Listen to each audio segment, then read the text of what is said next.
All right, so I want to move on and introduce our very first esteemed speaker this morning, Mary Rensel. Each of our speakers are going to be focusing on a key aspect of building a resilient culture for better employee retention, and Mary is going to be focusing on resilience. I had the opportunity to sit with Mary at dinner last night, and we did the same exercise at dinner, and she shared a funny story, so maybe she'll share with us the kangaroo story, maybe? Mary is the founder of BrainFresh, which is a media company focused on sharing positive neuroscience strategies. She is also co-founder of Brain Ops Group, which is focused on optimizing brain performance to achieve better professional and business outcomes. Fun fact about Mary that I'd like to share is she is the proud mother of 4 children, 3 of whom have already graduated college. That's amazing. And her last baby just started college, so she is officially an empty nester. So welcome to the stage, Mary. We are so happy that you're here, and we can't wait to hear what you have to say.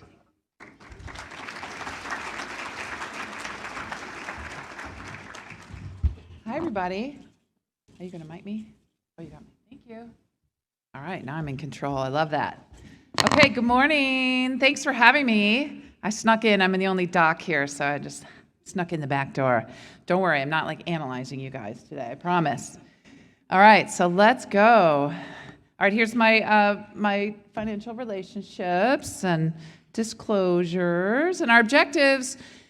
I'm here to kind of be the liaison between neuroscience and work. I feel like we need a little middle road there to figure out, like, what does the brain have to do with, like we talked about, retention, engagement, what do we need to know in between, being in the doctor's office, being a human, engaging our teams at work. So we're going to jump into that a little bit and learn a few things that can help us, with big ideas, with hopefully momentum in the teams, and having our teams feel like we have an impact in this world.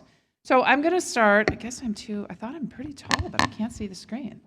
Can I have another mic, guys?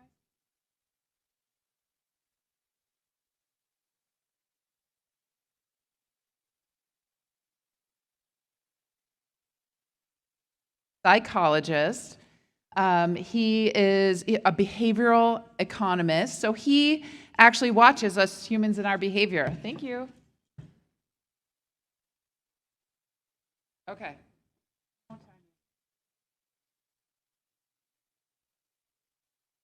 Thank you. Check. Oh, good. We're on. Okay. Thank you. So I love this quote because Dan Kahneman has, in decades of research, shown that pretty much we're not logical beings. But let's dig into this quote a little bit about why that may be. He says, "Those who avoid the sin of intellectual sloth could be called engaged. They're more alert, more intellectually active, less willing to be satisfied with superficially attractive answers, more skeptical about their intuitions." So today we're just going to take time to give that pause so we can put that skeptical zone in there and just so that we don't jump right to our intuitions about why a person does a certain thing, why our team is behaving a certain way. Okay, as a brain doc, I have to show a picture of the brain. Look how gorgeous that thing is. Just look at that brain. Do you see the orange and the red and the yellow? Those are areas of the brain that are lit up. They're engaged. They're active. It's when our teams are thinking. They're coming up with big ideas.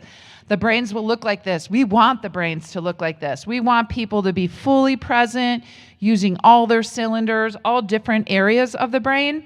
If you see all the little arrows that are there, those are areas of the brain that are focused on safety, on assessing the room. Are we good here? You guys are probably wondering why I'm here talking about brains when it's an HR conference.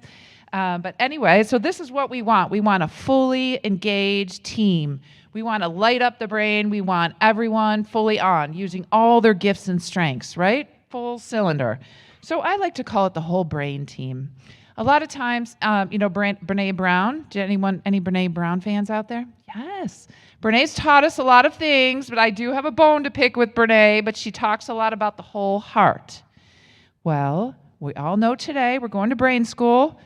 Emotions come from the brain. They don't come from the heart. Okay, guys? Brain school, you've been there. If we know this, if we know our place where our ideas at work come from and our emotions come from the same place, then we call that the whole brain team when we know how to navigate that combination because they are not isolated. So let's flip this on its head. Let's stop saying that we're wholehearted. Let's just say we're whole-brained. We want the whole team to come. Okay, this is super exciting. We get to you guys get a little active. So usually we say no phones so we can have your attention, but today we're saying, okay, use your phones. We are going to do a little quiz. I think he's still, oh, there we go. So see the QR code? So take a picture of the QR code, and we have a little quiz. So what do we know about the brain? There is the possible answers are A, B, C, or D. So is the brain like a busy parent? Is the brain focused on preserving us? Does the brain want to learn? Is it all the above? So you can choose A, B, C, or D on your phone after you sign in to the Akron. I can't see it, the Akron hashtag, Akron. Oh, it's not, this side can't see it. Oh, you're missing. Okay, should we wait? We'll wait a minute. Well, maybe we'll go. You guys can, it's coming. I think he's moving really fast. He's coming. We're ahead of time anyway, right? Yeah, we're ahead of time. Okay, so, oh my gosh, look at you guys, brain school. Okay. So far at we hear like the UA here, you're making it proud, making the university proud. Doing well. Should we wait for you guys on the side or should we give you, no, we're not waiting for you. Okay, so this side of the room, you get a break. You don't have to do the quiz on this side of the room. Okay, the other side worked hard, so their brain's already working. All right, so we see a lot of people are saying all the above. Thank you, 10 out of 10 in brain school. So we're going to talk a little bit about how the brain is like a busy parent. Any parents here in the room? Yes. So lots of parents, any four-legged parents? So you're busy, right? You got a lot going on, even just to get here and you have your clothes on and your clean clothes. I mean, it's a lot to get out of the house, have yourself look together. I always thought the parents should wear the bib. That's my third business idea, is that parents should wear a bib until they leave the house when my kids were little. And then once you get to the car, take it off. Because, there's like that last hug or that dog that jumps on you right before you go to work. Anyway, don't steal my idea. That's my last idea. Get my last kid through college. Okay, so we're going to jump into that a little bit. All right, so another picture of a gorgeous brain. Oh my gosh, you guys are so lucky to see so many brains today. All right, so this is from a study in healthcare. So I don't know if you know, but in healthcare, there's a lot of burnout, like everywhere, right? It's not uniquely in healthcare, but in healthcare, the concern is that it leads to very severe consequences, like any business setting, but in healthcare, we worry, of course. So we worry when we want the brain to be like the image on the left, which is the green. We want the logical, data-centered part of the brain, the front of our brain, right above your eyes.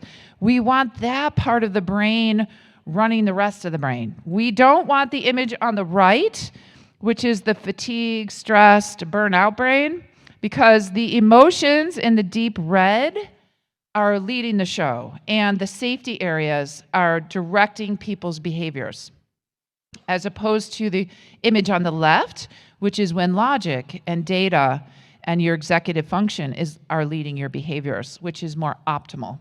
So what can happen when we have the image on the right? We have the fatigue, stressed, burned out brain. We can see errors, so we never want in healthcare, medical errors, that's our worst nightmare.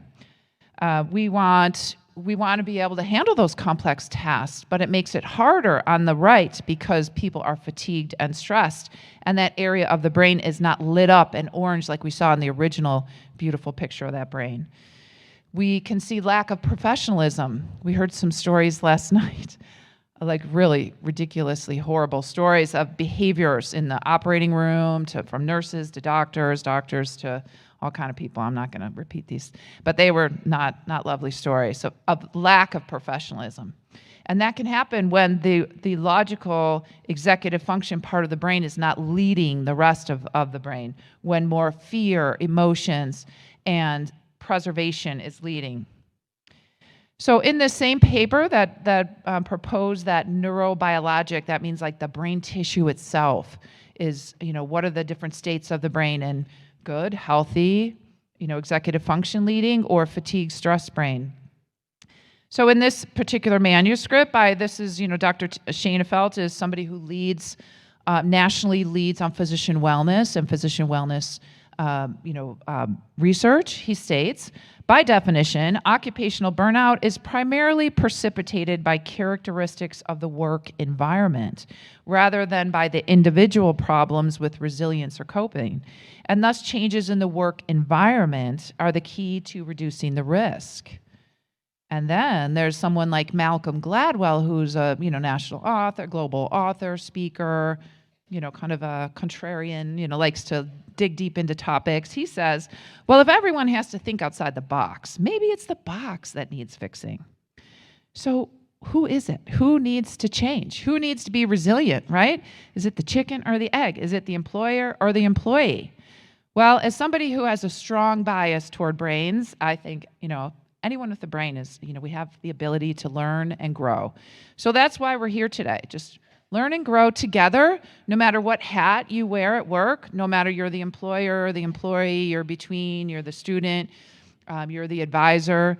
We all have the ability to learn and grow. There's a wonderful book we're going to refer to later, and I have resources at the end with a QR code, hopefully on both. Oh, we have both sides now. So you'll have all the resources I mentioned here. At the end, you take a picture with the QR, and so you'll have it all handy. So again, back to brain wiring. Our brain has billions of nerves in it. We have pathways. We wire. We're all electric. Just if you didn't know, you're all electric officially. Our brain works by electricity. So in this study, they say, well, an initial experience with control over stress, it actually alters the wiring of the brain, and it makes it easier for us to accept or attend to subsequent stressors. And this is actually the definition of resilience, that we chemically change or electrically change. Once we feel we have control one time, the next time something comes up, we feel a little better about it. We have more skills, right? And I'm sure we all have stories about that. The first time we do something, it's hard, it takes a lot of energy, but once we feel that control over something, it makes us more resilient. That is like the neurobiologic definition of resilience, is that your brain actually has an easier time the next time you come across a challenge because you felt control over this challenge. So that's what we know about the brain. It is able to rewire, it is able to be more efficient over time, but we have to acknowledge that it's like a busy parent, and what I mean by that, it's running all our systems. There's a wonderful researcher out of MIT, her name is Lisa Barrett-Smith. She has this video, like if you heard all your body systems all day, or you were aware of all the things going on, like our heart rate, our GI systems, et cetera, the brain is running everything. So it's very busy right now, even as you're sitting here. And it's always focused on your safety. Physically and emotionally. I know at work we hear a lot about psychological safety, but it's also very interested in our physical safety. So, you hear a lot about like the caveman and the tigers and things. Well, I like to talk about today. So just, coming down here, I'm like, I don't see any doctors. Am I safe up here? Because I usually hang out with healthcare people. So like my brain's always kind of looking like, are we good here? You guys all right? Are you good? Everyone have their coffee? So, we're always kind of assessing the room. Are we safe? Physically and psychologically. So we have to acknowledge those two things happen first before we can learn or before we can be good workers. So we have to acknowledge what the brain needs. We could wish it wasn't that way, but that's the way it is. And so that's neurobiologically what we need when we wire. So if we want our teams to come up with the big ideas to solve the problems that are in front of us, we want them to feel like they have an impact, like their work matters, you matter, like what you're doing every day matters. force for the next generation. And you have momentum. You can keep going at work. You're not stuck. You might feel stuck, but you have some new strategies to kind of work around it, because we already learned that our brain can feel that control once. It's going to help us in the future. So we just have to show our brain what we have control over, because that is kind of physiologically our definition of resilience. So let's jump into what could a whole brain team look like, and what does it need? Well, again, we talked about that safety need, and what that comes to, and we hear about in HR especially, is that belonging, the need to believe that we have to belong, that we are on a team and the team matters and we matter and we know why we're on that team and we know people care about us on that team. And we're going to acknowledge the fact that we all have emotional synchrony. Now, it takes about 2 hours, so you guys got here about 7, so it's actually almost about now, that we are emotionally synchronizing. So we are sharing emotions in the room. And it's not something we do purposeful, but that's what we do. We are electrical and we share that. We're going to talk a little bit more about that. And there's things we can do to prime our creativity if we're feeling stuck. So I love this quote by Maya Angelou. She says, "I long, as does every human being, to be at home wherever I find myself." Just think of that word home. What does that mean to you, the home? Does anybody want to share? Anybody feeling brave? When you hear home, what words? Comfort, safe, security, love, I think someone said, belonging, nutrition, hopefully fun, relaxation. Yeah, so that's what we're looking for. That's what we're all looking for. And I think she says it beautifully. And we sometimes can't put that into words, but that's what we're searching for. We want to make sure we feel like we're at home, that we're that safe. And I love the book, The Culture Code by Dan Coyle. So he's a Clevelander, so we have some local references. And I think, as teams, we're like this image. We all come together. We're different people with different interests, different backgrounds, different hats, different glasses. We're all just kind of different folks, but we have to come together on a common mission, right?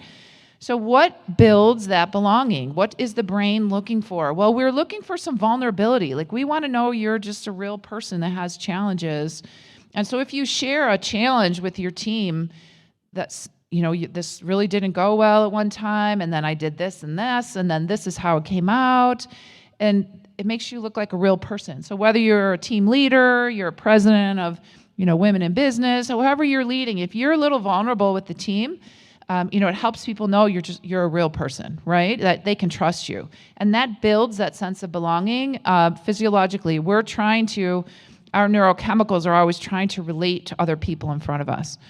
And then the trust. Trust can be built by very small actions. We learned that from our Brene Brown. I agree with her on that one. I had one time, my father was very sick, and I was supposed to be at a meeting, and I sent an email. I'm going to need to miss the meeting because my dad's sick. I wanted to tell them why, because it was an important meeting. And 1 out of 15 persons got back to me. I was like, "Oh, Mary, I'm so sorry to hear that your dad is sick." And I today would do anything for that person, because that little action, I just thought, well, how kind of her to take that time, take that little moment. That meant the world to me at that moment. It was a hard time for me at that moment. That little action, she called me, she needs anything, done. I would do anything for her, and I tell people about her all the time. I recommend her. Like, that built so much trust between the two of us. So very small actions can build a lot of trust. The other thing, when we talk about psychological safety or physical safety that the brain is always looking for, is we need to know our roles. We have to be very clear as team leads. Whatever your role is, you need to be very clear with your team why they're there, what skills they have, what's their duty, when's it due, who's it due to, and what happens if it doesn't get done. Because otherwise we feel uncertain, we don't have a full level of safety, and we can't get to that creativity level. So we have to meet those needs to share vulnerability, to build the belonging sense and the trust, whatever you can do, small actions to build trust within the team, and then very clear on the roles, a lot of clarity. So back to Brene, she says, "But true belonging is not something we negotiate or accomplish with others. It's a personal commitment that we carry in our hearts." So again, we're always sensing, okay, Brene, I'll just text her and just say, "Brene, can we just add brain in there?" she's doing big work. And we understand it as hearts. That's how we understand it. I just hope that someday we understand it as brains so that we understand that it's going to impact our work each day as well and our ability to focus.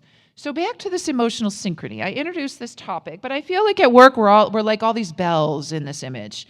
If somebody rings one of those chains, where all the other bells are going to kind of hit each other, run into each other, and make a sound or music that includes all the bells, not just one, right? And emotionally, we're like that. There's studies literally that we put EEG, where those sensors you put on the skin, on the brain, and you listen to the brain because it is electric.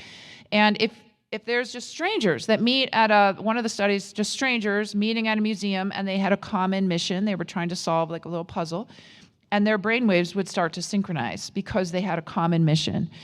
So not only do we emotionally synchronize, we actually synchronize pulse rate and blood pressure and EEG waves. So at work, we share a lot. We share a lot, even body-wise, right? We've all known that, right? Have you ever been in a meeting? Someone comes in, slams their stuff down, and we all like alert to that person, be like, what just happened? We were having a good day here. We're just saying good morning to each other, and someone comes in and slams everything down. Well, our pulse rate and blood pressure's up too, just because we're like, what's happening? So then we're trying to figure out again, we have to go down the list. Are we safe? What's happening? Is the body cared for? And then we can get creative. So we have to be careful of how we synchronize, because we all have these mornings. Just like on the left here, it says you have exactly 3 seconds to explain to me why you woke me. We do call at work, so we're like this a little bit. My hair is, it's probably worse.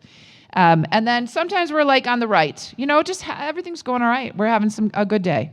And so we go back and forth in our emotional levels throughout the day. We're going to talk a little bit about some of the things we can do to adjust that throughout the day. There's a wonderful book, another Clevelander. I'm stuck on the Cleveland reference. It's the belonging thing. By Richard Boyatzis and Annie McKee. This book, Resonant Leadership, I highly recommend. But they talk about their research, and they have done functional MRIs. So they've done pictures of the brain MRI, why people are thinking of their purpose at work or thinking about a certain project they're working on at work. And they work with MBA students and do a lot of studies with MBA students. And the good news is you still can learn as an MBA in a 40 to 50-year-old, which is great. And their studies are up to that age. I believe always you can learn.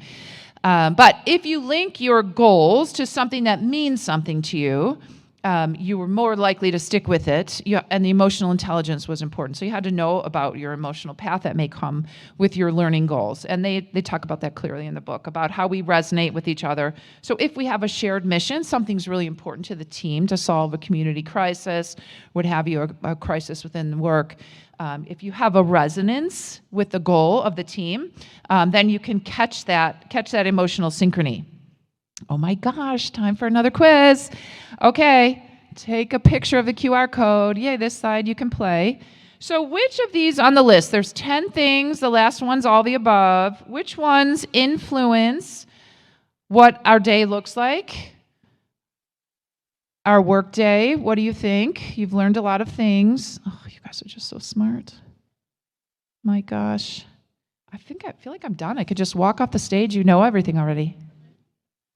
Okay, yay, you did it. Good work.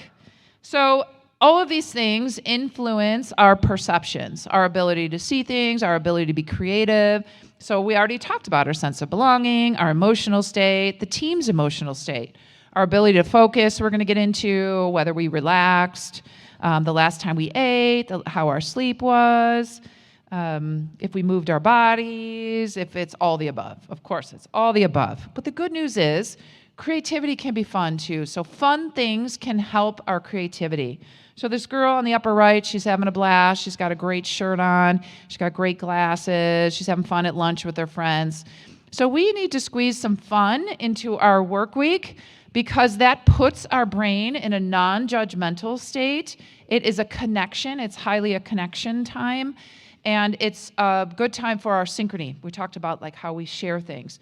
So, and the beautiful thing about fun, no judgment, right? So if you're having fun, you're not thinking like, am I doing this right? How do I look? How's my hair? Do I need You don't. If you're just having fun, you're totally in it, right? I mean, sometimes you hear like flow, when the brain's in a flow state, you're just not really thinking about other things. You're so concentrated on this. I guess I'll probably have to debate with people if they think that gaming is fun, because fun, by definition, you're supposed to be physically with other people. So for the gamers out there, we can talk at lunch maybe and hash that out. But I like to think of something called cybersecurity for the brain. That who are we letting into the brain? Who do we give access to our focus and our attention? And do we physically care for the organ that it is? It's stuck between our ears. It can't get out and take care of itself. It's relying on you guys. So you have to take care of it with good nutrition, good sleep, some movement, because that will change our ability to come up with the big ideas. Okay, so I'm going to just keep putting this up there a few times, because I just want to remind you of all the things that influence our ability to come up with big ideas throughout the day. And to show you this book called The Mind of the Leader. I think they do a great job in explaining how our daily activities can really help put our brain into a great creativity state. And we want to do this because we want to get the brain in the green state in the front of the brain, because that is our data center, that is our place where we come up with our big ideas. We don't want to stay in the red state, which was more the fear state and the safety state, and it's not our greatest creativity zone. And so our brain is a bit like these dials of the submarine, the image that's here. We have to kind of turn some of the dials with our nutrition, our sleep, our movement, our connections, our belonging. Make sure that we're addressing these things, like when do we have our meetings at work? Do we have them at 7 a.m. and there's no food? Do we have, a breakfast, lunch, and dinner meeting? Is there any time for our team to kind of recharge throughout the day? How is our day looking? And what do we let in as this mental pollution? This is the new term for it, multiple screens. I gave a retreat last week, and, there's people with like laptops, phones, like 2 phones, 1 laptop open, like during my talk. And I was like, so I gave them money. I put like money on their table, and I was like, all right, you start with $1. So how many screens do you have open? I was like, you have to take a coin away. And they were like, oh, they just groaned, oh. So they were like losing their focus, because we share our focus and our attention with any screens that we have open. And so sometimes before people get out of bed, they already spent, if we start with $1 of focus, maybe before you got out of bed, you already spent 30 cents of it, right? Because you're on your phone and you're already in emails and you're already on social media before you even get out of bed. So just know we only have so much focus, and we have to keep, feeding the brain and giving it what it needs. Now, we talked about some of the things, the belonging, fun, well-being, sleep, movement, nutrition. So those can kind of feed it, give you more change in your focus bank account. But distractions are key, right? And it's a attention economy. This is a business, right? People are trying to grab our attention. And so we also have something called action addiction, where you just want to be busy. How are you? Oh, I'm so busy. I'm really busy. So busy. Well, my grandma, my husband's grandma, so he's Greek, so we call her Yaya. So she said, you think you're busy. I made the clothes. I went to the market every day. She cooked from scratch every day. She cared for the kids. Okay, all right. Okay, we're not busy. So we have to be careful that we're not just stuck in that busy. Are we doing what matters to us? Are we giving our attention to what's really important to us? Because we can drive our days with our attention and our intention, right? We have to be careful, like our areas that we work in. Is it very cluttered? What do the offices look like? What do your desks look like? Because if there's a lot there, it's hard for the brain to focus, right? So we have to just be intentional about this, because distractions it gives us low moods. It's not our creative mood state. It's our low mood state, distractions. So if you're the kind, at work, you have 3 screens, 2 phones, people coming in all day long. That's not like a creative state. So you have to just be intentional. I mean, you obviously have to do your work, but you have to be intentional about that the brain can only do so much. We already said it's running the whole body, right? It's making sure you're safe, and then it can work. So we have to make sure we're giving it what it needs. So here's some workarounds. Number 1, you just kind of know your emotional state. I'm not a counselor, I promise. I'm not assessing your emotions. But, we have to know our emotional state, because it does influence our ability to be creative at work. And do we feel like we belong? Do we feel like we've met any of our well-being needs today? Did we have a good breakfast? I think yes, today you did. Did you move a little bit? Did you have a good sleep last night? Go to bed on time? And are you focused on what's important to you today? What's your task today? Did you book something fun this week, hopefully? And then I love the saying, turn off when take off. So maybe as a team, you decide, hey, we're not going to send emails after X time. We're just going to shut it down. If you send me an email after 7 p.m. or whatever, you don't have to answer it.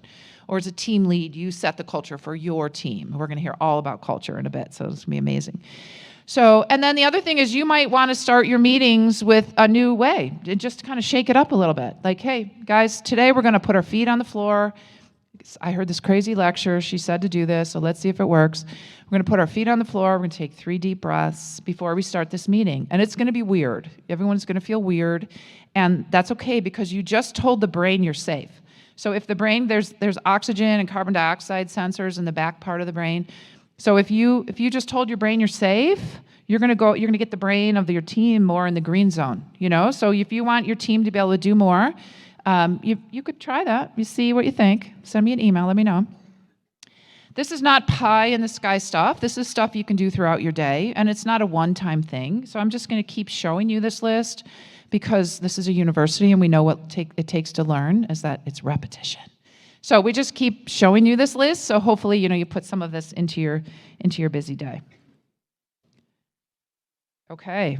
So this is a bit of a quiz in that I just want to see, are there any of these activities you might try, you might put in your calendar in the next week? And these are to enhance our team's idea ability, their creativity. Would you, share a challenge that you had as a leader? Would you be a little vulnerable with your team? You know why we do that? Because that will build that belonging. That'll build trust. Can you build trust by supporting a team member? Like that email meant so much to me. Is there a team member that is going through something and you could send a little email? Could you remind your team of the mission? Because we all have that synchrony. We need to bond over something. We need to connect over something, like remind us, like, what is the point of this team? Why are we on this? And why does it matter? How could it really matter? Are you willing to maybe not go on social media in the morning? Or maybe drive to work in 2 minutes of quiet? Or start a mindful meeting? What's everyone willing to do?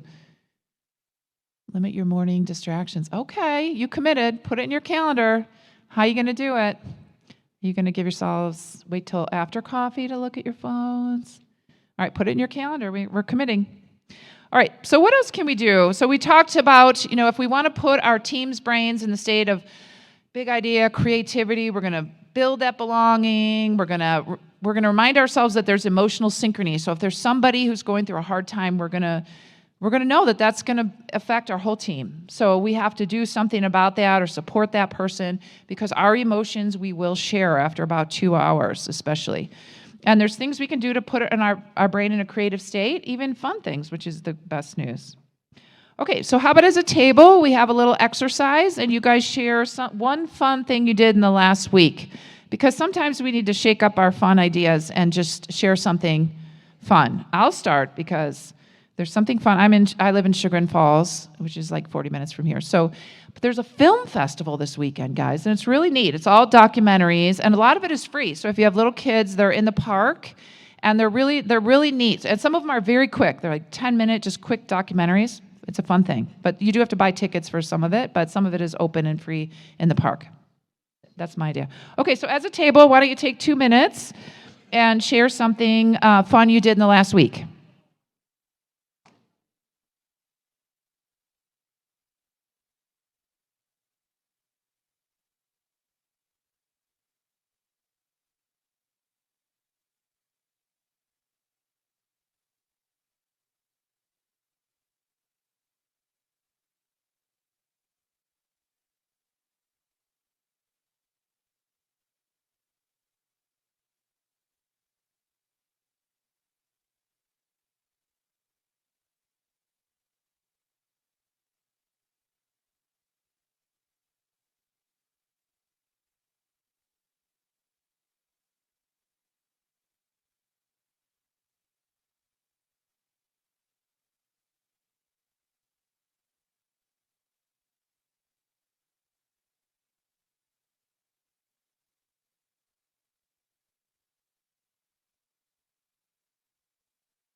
Okay, guys, why don't we come back together? Hopefully you got a lot of good ideas for the weekends. Come on back. Hello, hello. Oh, so many fun ideas. I love it. All right, guys, we'll have your attention up here, please. I love all the fun ideas. There's a lot of energy. Anybody want to share a fun idea that was new to them? Any fun ideas they want to share? Anybody want to share a fun idea for the people at home? Any fun ideas you want to share? Did you? You made a board game? Oh, you made them play a board game. Nice. Kids playing board games, like old school, like sit down and play a game. Yeah. Now it's the cool thing to do again. Now there's like bars with this. Yeah. Now it's cool. Now the generation, I don't know what it would be, Gen Z's like that? Yeah. Anyone else want to share a fun idea that they enjoyed hearing about? Board games. There's board game bars now, I hear. My kids are that age. So they went to a board game that had like a scavenger hunt around town. A board game bar that had scavenger hunt around town. They thought it was the best. Okay. That's when you're talking about those generations. All right, so now we're going to talk about impact. Here we go. Okay, so how there are parts of the brain that we talked, you guys over in brain school, you're so knowledgeable now, but we know the brain is already, running our whole body. It's keeping us safe. So for it to give any energy toward work, it needs to feel like it matters. It needs to feel like it has impact, right? So that's an important thing that we as team leads or what your role is to remember that the brain needs to hear about that the work is important, that you have impact today, future generations, help your team, help your community. That is very important because there's a part of the brain that's always wondering, like, is this worth it? Because this is going to take energy for me to focus on this task. And it has to know that it's important to us, right? So this is, again, kind of checking off what the brain needs. So it needs, I like to say, a point to the purpose of the team. So it's our responsibility to keep reminding our teams why we're here. And even though it's sometimes mundane tasks, but what does it lead to? What is the goal of our work? And what is the mission of our work? And then how can we really focus on that and not waste time? Just like this little team and these little powerful little girls, they've come with a purpose. They know what they're doing. They're adding things to the soil to grow beautiful flowers. We have to remind our team, like, yes, it's dirty. It's going to take some work. It's going to take some prep time, but we know why we're doing this. And that the brain needs to hear that over and over. And if you read Dan Coyle's book, he'll remind you that over and over. So we are going to figure out your life purpose right now, today, in 5 minutes. This is from a TED Talk. This is not my idea, but I love this guy. So I referenced his TED Talk at the end. But I love this because I do this with the doctors, like young doctors that I'm trained, doctors in training. And it always just, I was going to say it melts my heart, but it's not my heart, it's my brain, right? But it's a lovely exercise. So I don't mind if you yell for this one because it's fine. It's just that kind of meeting that was okay if we yell out. So if you want to share, what's your first name? You just yell it out. It's fine. Ready? 1, 2, 3. Mine is Mary. Okay.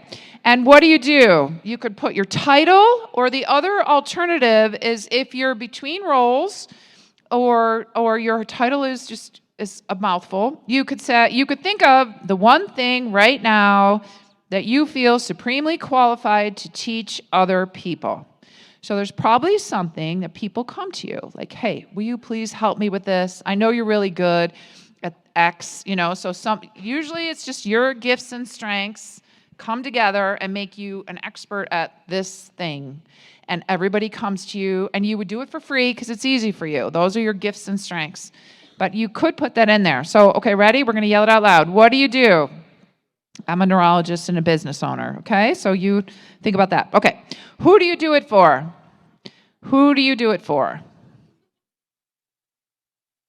I do it for patients and healthcare workers, mostly. Okay, and then what do they want or need? What do your people want or need?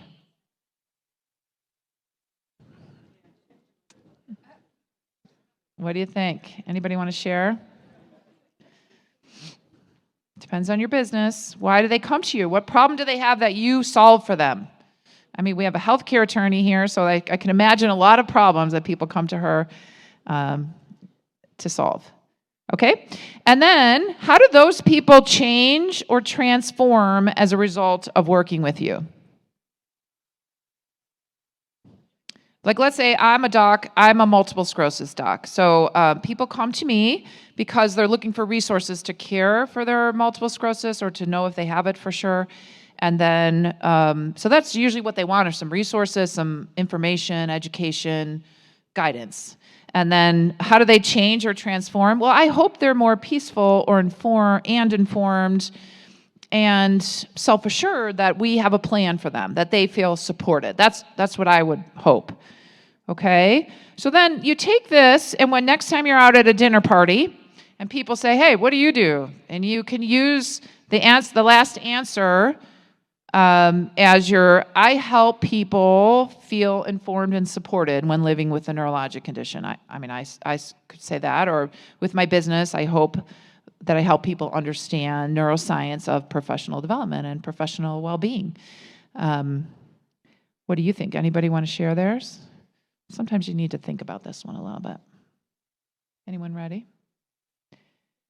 Do you think so? The interesting thing about this is neurochemically, like if you said something like I can imagine as a lawyer, you would say, I would support people going through hard times or guide people or, something like this. And I would say, well, how do you do that? So people will connect with you. They'll be more curious as opposed to just giving your titles. Because, sometimes your titles are like, I have no idea what that is. So I don't know if I should ask about it or not because I don't even know what to ask, So sometimes if you start with, I help people. Okay, well, maybe work on this when you get home. I have it in the reference. You think about it. Anyway, now you know your life goal, your life purpose. Okay, and then back to the emotions. So we've talked about emotional synchrony, how we share emotions. But what can we do day to day to adjust our emotions so we can feel that impact, so that we have positive emotions, like we feel hope, that we can get something done as a team, right? So all day long, we swing through all these colorful emotions. The top half of the circle are what are called negative emotions. The bottom half are positive emotions. And all day long, we swing back and forth. Well, a normal day is stable, positive, negative, positive, negative, positive, negative. But if we take time and we learn how to put a few more positives in our day, and we come to a 3-to-1 ratio, the research suggests, we will feel like that was an awesome day. That was really a great day. I felt like I could do it. I had good ideas. Our team was amazing. We worked together. And you may say, I have no idea why it was such a good day, but it was a good day. And this is why. So there's intentionality. We can be intentional about sneaking a few more things into our day so that we can live more on the lower half of that circle than the higher half. Because we will, all day long, have a variety of emotions, and that's okay. We're not afraid of them. Sometimes we think like it's a closet you don't want to open, but it's okay. But these words on the slides here, these are the 9 positive emotion words that this researcher, Dr. Barbara Fredrickson, shared that helps us feel like our day we would use terms like flourishing. It was great. It was productive. We got things done. We understood each other. And we wonder why was that so good? But we might have words like this in that day. We might have I felt really hopeful that we can solve that problem. I feel hopeful that problem team member is actually going to be okay. We're going to work together. We had some amusement. We laughed a little bit. I was inspired by how hard this person worked on this task. So I'm grateful for the team. They really came prepared for the meeting. So these kind of words are the positive emotion words. And I was really glad to see these words weren't like happy, everything's perfect. It's not that. It's not like, it's real life stuff. I mean, you're going to have negative emotions and positive. But we can purposefully put the 3-to-1 ratio into our days so that our teams can feel bonded and they can feel creative, and we can remind them of the impact with those words like inspire, purpose, gratitude. So what can we do day to day just to sneak more of those positive emotions in so that we can pull that our teams need to feel like they really matter? And these are the 12 things that this researcher suggests. I think do I have a quiz on this? Maybe I don't. Maybe I don't. Okay. Anyway, so look these over. They're not so hard. I mean, one of them is, cultivate kindness. We've heard that with some other researchers too. If you just have, maybe as a team, you make Thursday Kindness Day and do a little surprise for each other. It's nothing that takes money or a lot of time. Maybe you just send a nice email, or maybe it's just you intentionally thinking like, I'm going to look for someone who did something good today, and I'm just going to thank them for that. And then you get gratitude and kindness in there. Or I'm going to send a nice email to somebody once a week for the next 3 months, and I'm just going to do whatever that lady said in that talk, and maybe it'll help. And then, so there's a lot of things we can do to kind of tilt that balance of positive negatives. And why do we want to do that? Because the brain is always searching, and we want to make sure that it's worth our energy, right? That we realize we're going to have an impact with our work. So the other way to think about this is like, what are those parts of your days that really fuel you? Where do you add value to this world? And again, that zone of genius, that area where you have your gifts and your strengths and things you actually enjoy. Because we're all wired in unique ways, and we bring to this world a unique set of gifts and strengths. And if we live in those gifts and strengths, the research suggests like 20% of our work week, we feel great. Like we're like, yeah, this is a great job, because it's still work. I'm not, we all work, it's work. But if 20% we're using our strengths, we're happy. Like we love our job if that's what happens. That's what the research suggests. So we really want to make sure we know. And I like to show cute little faces, because I always think, if indeed we talk with our team about the impact we can have on future generations, you will grab them. Their neuroscience needs that. They need to know why they're spending this time and energy, because brains take a lot of our nutrition and our calories. The brains are only a couple pounds, but they take 20% of our energy, our nutrition. So it takes a lot of energy to do above what it's already doing. And so we hope that with our work we can affect and improve our communities and help the next generations. So again, another little quiz. So what are you willing to do this week to try to speak to the need that your team needs to feel that it can have an impact? Are you going to do that purpose exercise? Are you going to remind them of the mission of the team? Are you just going to focus on nature, especially this time of year? Look at the pretty leaves on the way in to get you that positive emotional balance. Are you going to feel hope and keep a watchful eye for someone doing good work? Are you going to buy that book, Positivity? Nature, I love that. Yeah, it's a great time. Oh, look, you guys this is great. So everyone is thinking different things and willing to do different things. I love it. Yeah, so this will help our teams, help us speak to the impact that our team can have.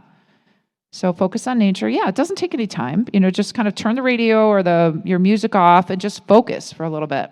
And feel the hope. I love that. The feel the hope. That is really important. Okay, last thing is momentum. So how do we keep it going? So sometimes we have good days, but we get a little tired. So let's talk about the bias that can affect our activity, how learning really gives us some energy, and growth mindset we've talked a little bit about. But bias, it's tricky, right? So Abe Lincoln said, I don't like that man. I must get to know him better. So, sometimes with bias, like I said, I'm in a room with HR experts, and I'm not one. So I think, I don't know you guys. I don't know like your usual characteristics. I don't know. So I will have a bias, right? Like I will think I think all HR experts are this. I don't know what that would be. But so when I like to explain bias like a deck of cards. So my past experiences and my education is like a deck of cards in my brain. And when there's something new in front of me, I just sift through the deck of cards of what I know and try to predict what's in front of me. And so that's where we need to put that pause, like the original quote that we started with, is just a little bit of a pause. Like what are the facts with my suggestions of what an HR expert might be like? And again, when we are in an area that is new to us or we're learning, we have to give the brain extra power. We've talked about that a few times, but I just like to really bring that home about the resources that are needed. We can't go with an empty gas tank, right? So there's so many kinds of unconscious bias. I'm not going to talk about them all, but it is data points. Our brain is searching for data points, and if we consciously had to go over every data point that we see all day long, it would be exhausting. So it's a way to kind of sift through data points, like a deck of cards What have we seen before? How do we make it like, oh, I've seen this before, it must be similar to something I've experienced before. So we have to know that our past experience, our educational levels are helping us predict what's in front of us. We need to add facts in there too, right? And just double check. That is part of our self-preservation, like we talked about from the beginning. Unconscious bias we're not aware of, but we can become aware of them. We talk about groupthink bias, that, you're at a meeting and you came in with one idea about what was going to be discussed at the meeting, but already people went around the table and gave their opinion and you start to change your opinion. And so we think as a group. Again, it goes back to safety. So we have to have a pause button in there, make sure we're looking at the facts. Attribution bias, I would say, well, if I'm on a wellness team, I go speak to different leadership teams. Well, anything that I bring is great. I attribute success to me personally, but any failures, I say, well, obviously it was that team's fault. It wasn't my fault. They didn't even listen, So any failure or challenge we attribute to outside us. And then affinity bias is that similarity. We're looking for something same, and we give same a break, right? It's like these green shirts. All the green shirts stick together. It's safety. The brain is always looking for safety. And this is where we have to take a pause in some of our actions and make sure that we realize that bias can be involved in some of our assessment of our environments. The deck of cards is leading us. But if we let biases just go and never challenge why we have an intuition or why we're making a certain decision, we will have a lot of sameness, inequities, and we will have limited curiosity. So we always want to have learning and curiosity as our goal. Just like these middle schoolers, remember all the emotions in middle school? Oof. Yeah, there was a lot, right? Learning is uncomfortable. It's not pretty, so if we're asking our team to learn some new skills, it's not going to be perfect. We never use perfect. In growth mindset, we talk about just, are people trying? Are they trying hard? Are we praising them for their efforts and the process over results? Because the brain needs to see that we honor the effort. Because otherwise, if you're just praising results, they'll find the easiest way, which is sometimes fine. But sometimes people will cheat, because they know all you care about is the result, as opposed to the process. And we want somebody that's giving us some accountability. Just as humans, if you're trying to build a new skill, I'm a new golfer. Okay, I'm not good. I was just at the driving range with my husband, and my ball literally jumped over the wall onto his side. I have no idea how it happened. But I need a teacher once in a while, so we hire a teacher once in a while, or I need some accountability, right? I need some resources, and I need to honor the process. It's going to take a long time. I'm having fun so far. We're just laughing because it's funny, but we have to watch our belonging need. That I can't be perfect at this. I'm new at it. I don't know it. I can't just jump in and be a good golfer. And I can believe that I can learn things. So we have to watch the need for belonging and beliefs as we're asking our team to learn new skills. Just like any good chia pet, little statue there, we all have growth mindset, right? So we all can learn. I'm just here to tell you the brain is able to learn no matter what age you are. It's easier for young people. It's a little harder as we age, but it's still possible. And we have this thing called neuroplasticity, and that means that our brains can change. And even after today, your brains will be a little different because you learned a few things, hopefully. And so that is amazing. So a brain is not a brick. Your brain is not a brick. It's more of a chia pet, okay? So that's the news of the day. And then we want to honor the effort. So if you're frustrated by your team, start honoring the effort, the process, the not yet, because you want to give them the leeway to grow. And that is hard. It's hard for humans. We don't like to feel uncertain. And all social media, you see everybody that's perfect at everything. So that's, the generation, they see those generations we're talking about, they see perfection all the time. And it's not real life, right? And so we have to honor that it's going to be messy, and that we'll walk with them through their learning, and we'll honor those, the uncomfortable emotions. So what about anything else to add to the calendar to build momentum of the team, to talk to the brain about momentum? What are you willing to do? Are you going to learn a little bit about affinity bias? Are you going to praise your team for their effort over the result? Are you just going to honor all those feelings that come when they're trying to build their skills, but it's uncomfortable? Are you going to say, not yet, you're not quite there yet? Praise my team. I love it. Okay. Be the same? Yeah, good. Yeah, so pencil that stuff in so that you can try some of these ideas. So we've talked about, we love Brene Brown, but we're going to challenge her that really we need to start talking about the whole brain and all the skills that can help us put our team's brains in the green zone, right? We want them in the green zone so they can come up with big ideas, so that they feel like they have an impact and they feel momentum, like they still want to keep on going, right? So back to our Malcolm Gladwell, he tends to be a bit of a dissenter or a challenger. He says, that is your responsibility as a person, as a human being, to constantly be updating your position on as many things as possible.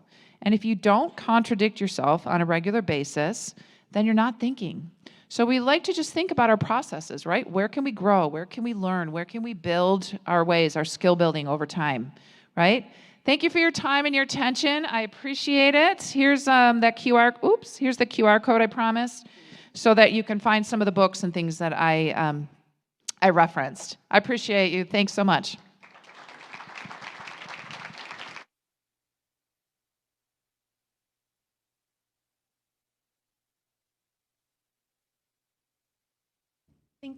Thank you so much, Mary. We have a couple minutes for questions if anyone has a question for Mary. Yeah.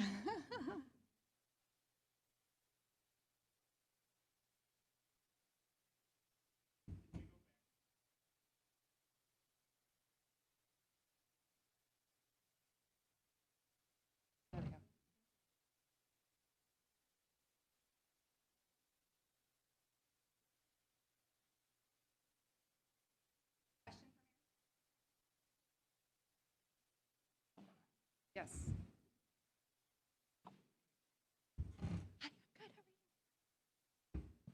Thank you. Your presentation was awesome.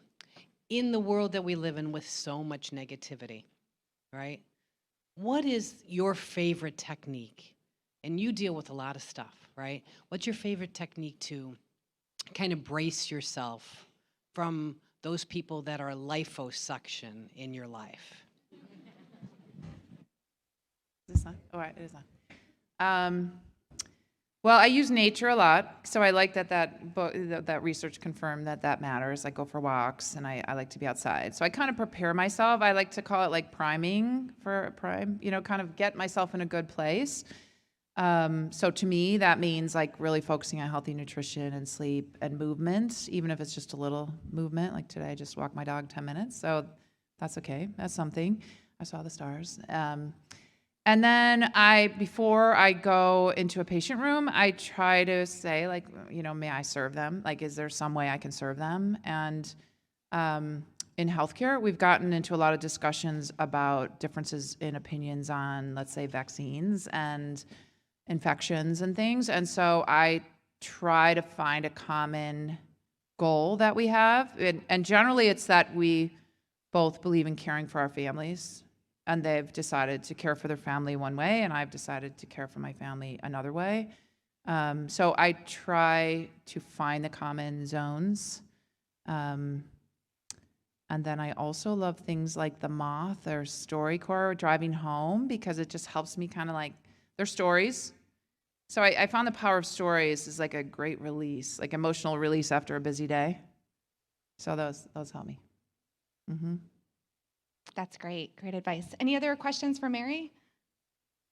Yes.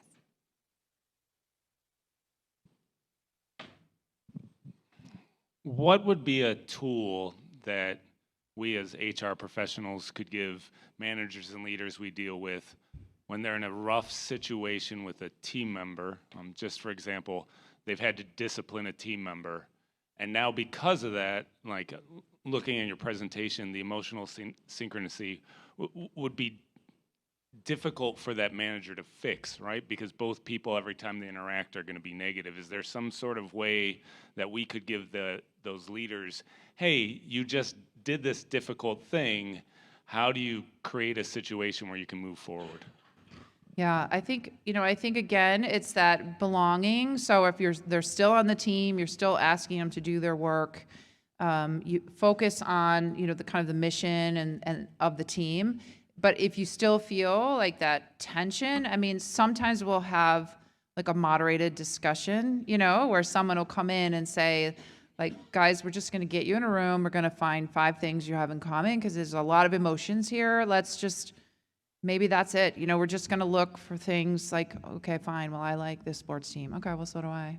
Okay. And then, well, I like, I whatever, like I have a dog. Well, I have a dog. Okay. And like you'll just see. And then the other thing is like you have to name, like the emotions are like boulders, you have to say, you look so mad at me. I am mad at you. I mean, you could do the 5 whys, but it depends on how far you want to go, Like I see, you might just want to name the boulder because it's between, and we learn that with patients. That patients, I'm upset. Yeah, I am upset at you. Yeah, I can see you're very upset. I am mad because, like a lot of times, if you keep just naming it, it will come out. And sometimes it's things you can do something about. Sometimes they just want to be heard. We all just kind of want to be acknowledged. So yeah, it's tough. It's tough. And I think the other thing the experts say, and which is challenging, is to try to think of most of your conversation in we, because it's always that team is the problem. So, but really you all work for the same company. You know what I mean? So it's a we. So they do say, like, try to take your morning and only use we to describe your morning. You can't use I or me.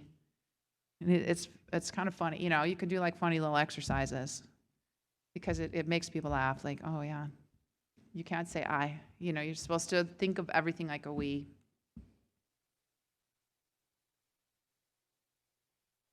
Any other questions for Mary? Where? Oh, how do you stay positive when dealing with people who are very frustrating? There, yeah. So I think, like anything, we can take care of ourselves. Like we can't, change others. And so that list of that book, I love that book, Positivity. She also wrote a book called Love 2.0, and she talked about the importance of connections.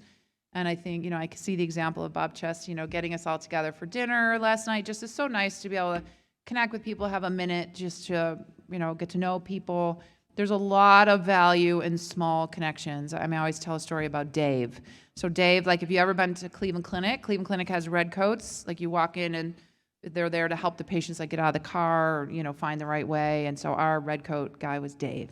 So during COVID, like I just missed Dave. Like I missed just saying hi to people. Like, and it was like, I don't know Dave very well, but I just know him, like to see him at work and we chat a little bit. And I'm like, wow, I really just miss those quick little interactions at work during, when we were all kind of home and alone. So we have to value the connection. It's very powerful. It's something we absolutely have to have, even though it takes time and energy. Awesome. Our next question is, how can we continue to make people fear human resources less? How do we create a safe space, right? And we're not scary in here, are we? No. How do we create a safe space for the workplace? I thought the question was about the less, and I was like, wow. How do we fear HR? That's funny. Okay, how do you fear them less? Well, I think, what comes to mind is that vulnerability study, like that, read that Dan Coyle, is like, do you present yourself like the whole you? Yeah, obviously you're not going to bring, we talked about this a little bit, don't bring your whole self. Like we don't want you to bring everything to work, but do you share a time that you had a challenge? Like if you're talking about somebody with a challenge, do you model that you're a full human, then people know that you obviously also have challenges and how you overcame it or how you learn from it? Once you're real, a lot of times it breaks that down, I would think. Great, thanks, Mary. Any other questions for Mary? Thank you all for your attention. Will you tell us your story real quick? Oh, my story. Okay, we were talking about funny stories. So a friend of mine is a new dean at a med school, and they have students come in visiting for like a month, and they give them an apartment, and they're not supposed to bring any pets. And so over time, other students were reporting that this student had a pet. So my friend, who's a new dean, like literally like 2 weeks of being a dean, she had to like interact with this student. Like, why? What did you bring into the apartment? Why did you bring a dog? And she said, well, it's a service dog. So then she's like, so then she had to go like investigate and stuff, and it was a kangaroo. Like she had a kangaroo in her apartment. And so I was telling my friend as a leader, I was like, gosh, you've only been a dean for like 2 weeks. Can you imagine all the stories you're gonna have? Like try. So she was like, she goes, I never thought I'd have to say, like, you cannot have a kangaroo in your apartment. So I know you all have funny stories with that. Yeah. All right, thank you. Thank you, Mary. That was great.